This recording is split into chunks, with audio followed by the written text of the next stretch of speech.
Here's my Epiphone Casino as I bought it 2 years ago. I decided to mod it and replace everything on it.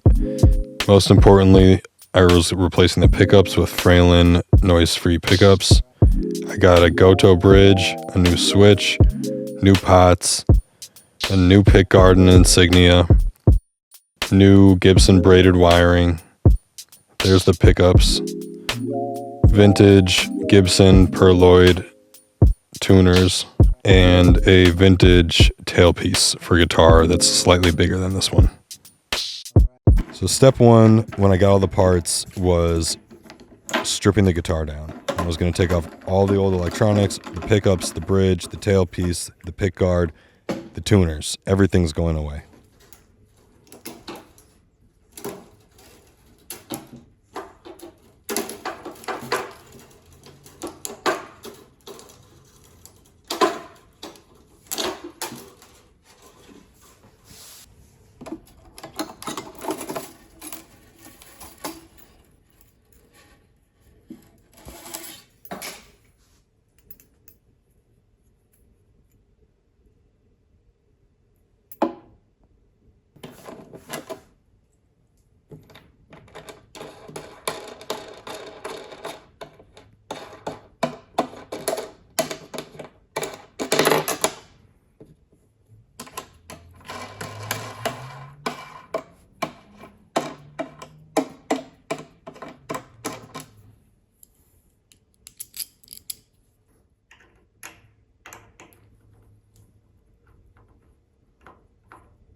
The factory holes for all the electronics and the new tuning pegs were too small, so I had to file all of them out.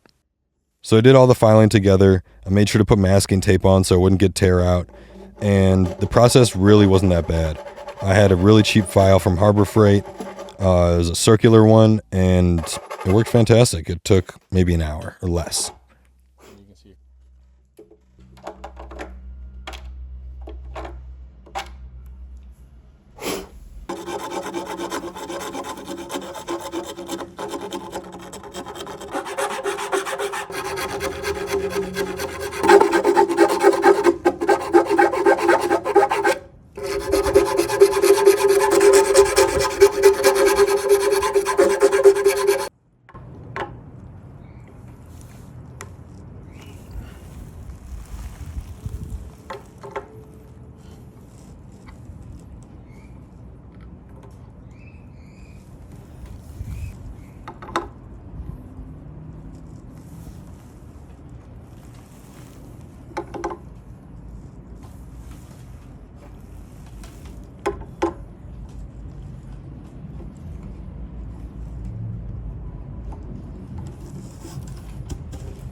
So after those holes were filed out, the tuning pegs went in no problem. They're much more solid feeling, and you can feel the mechanical parts just work better. They're heavier, they lock as opposed to just press fit in like the old ones. It's much more of an upgrade than I thought I was getting. The capacitors are Emerson custom .022 microfarad capacitors. They're also known as the Bumblebee. The pickups are Fralin P90 hum canceling pickups. They're the Dogear style in a raw nickel finish. I bought the pots from Mojo Tone. They're the vintage style 500K pots. The process of installing the wiring was particularly challenging. This wiring harness is decently fragile, and the distance between the pots has to be exact.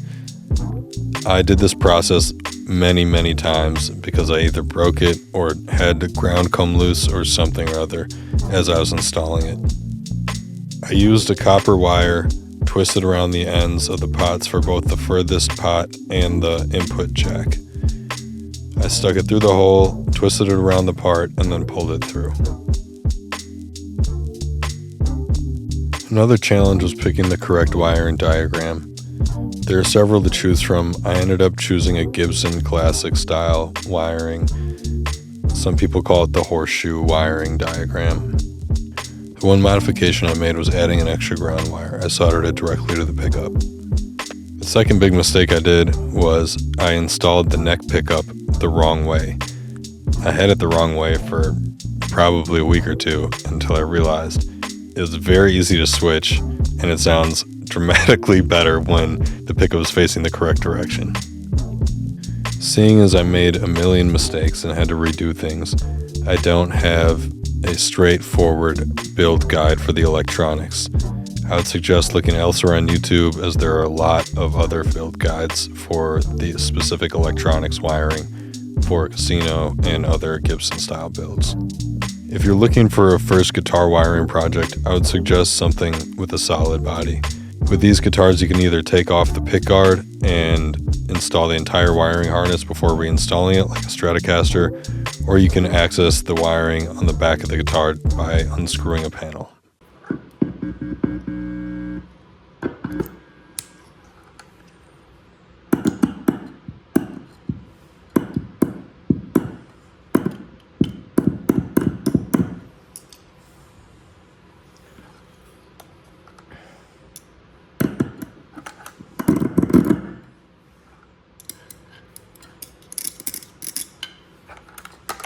The bridge that I bought is a Gotoh bridge.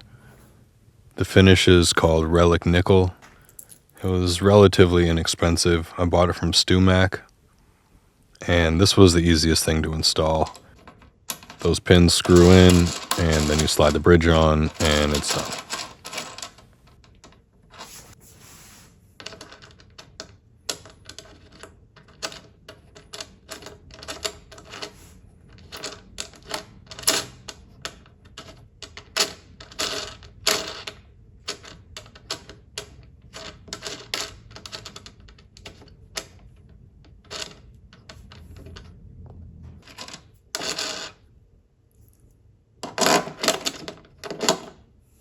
The tailpiece was a vintage tailpiece I bought off of Reverb.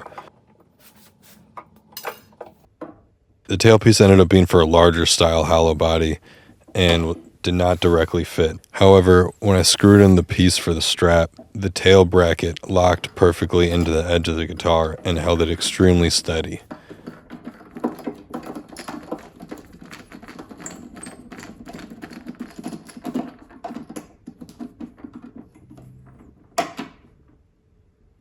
The bracket of the tailpiece ended up hanging a 1/2 inch to 1/4 inch over the edge of the guitar. In the future, I may either bend it around the back of the guitar or cut it off so it matches the profile, but for now, I'm going to leave it. It does not bother me at all, and I can keep it original.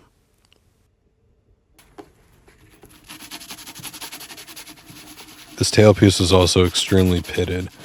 So pitted. And I needed to clean it. First, I just took a sponge with soap and water and scrubbed it down. I used the rough side, but it didn't take almost anything off. Next, I went to Scotch-Brite. This worked fantastic, however, it left deep scratches in the tailpiece.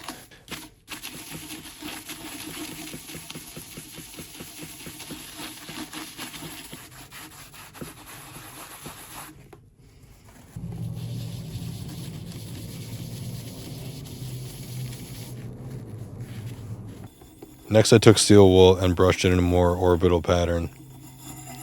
It dulled out those scratches significantly, but you can still see them if you look closely.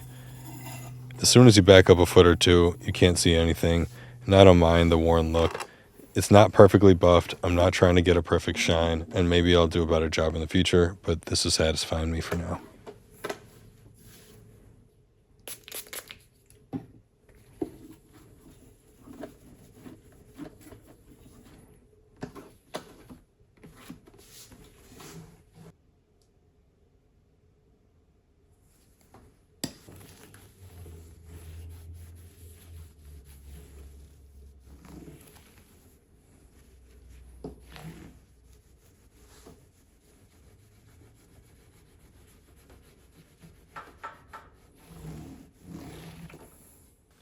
So let me know what you think about the build. Let me know the positives and negatives. Let me know what you would have done differently. Let me know what you would have kept. Let me know anything I could do better in the future. Like, subscribe, hate, love, do it all in the comments.